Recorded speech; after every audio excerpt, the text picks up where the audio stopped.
Deesa Kanaiya trading નામની દુકાનમાં food and drugs વિભાગ દ્વારા દરોડા પાડી તેલના સેમ્પલ લેવાયા। ડીસા જીઆઈડીસી અને બનાસ ઇન્ડસ્ટ્રીઝ એરિયામાં ઓઇલ મિલોમાં શંકાસ્પદ તેલ બનતું હોવાનું લોકમુખે ચર્ચાએ જોર પકડ્યું। ડીસામાં આજે ફરી ફૂડ વિભાગની ટીમે રીસાલા બજાર વિસ્તારમાં આવેલા કનૈયા ટ્રેડિંગ નામની દુકાનમાં દરોડા પાડ્યા હતા અને દુકાનમાંથી શંકાસ્પદ તેલના સેમ્પલ લઈ કાયદેસરની કાર્યવાહી હાથ ધરી છે।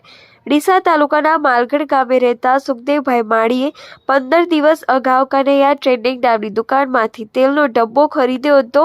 તેઓ તેલનો ડબ્બો લઈ ઘરે પહોંચ્યા બાદ ઉપયોગ કરતા તેલ ભેળસેળવાળું હોય તેવું જણાવ્યું હતું, જેથી તેમણે ગાંધીનગરમાં ફરિયાદ કરી હતી, જેને પગલે આજે ફૂડ વિભાગની ટીમે ડીસામાં તપાસ હાથ ધરી હતી। ઇન્સ્પેક્ટર પ્રિયંકાબેન ચૌધરી અને તેમની ટીમે આજે ગાંધી ચોક વિસ્તારમાં આવેલ કનૈયા ટ્રેડિંગ નામની દુકાનમાં પહોંચ્યા હતા, જ્યાં શંકાસ્પદ તેલના સેમ્પલની પરીક્ષણ અર્થે મોકલવાની તજવીજ હાથ ધરી હતી। ઉલ્લેખનીય છે કે ડીસા પંથકમાં છેલ્લા ઘણા સમયથી અખાધ ચીજવસ્તુઓનું મોટા પાયે વેચાણ થઈ રહ્યું છે।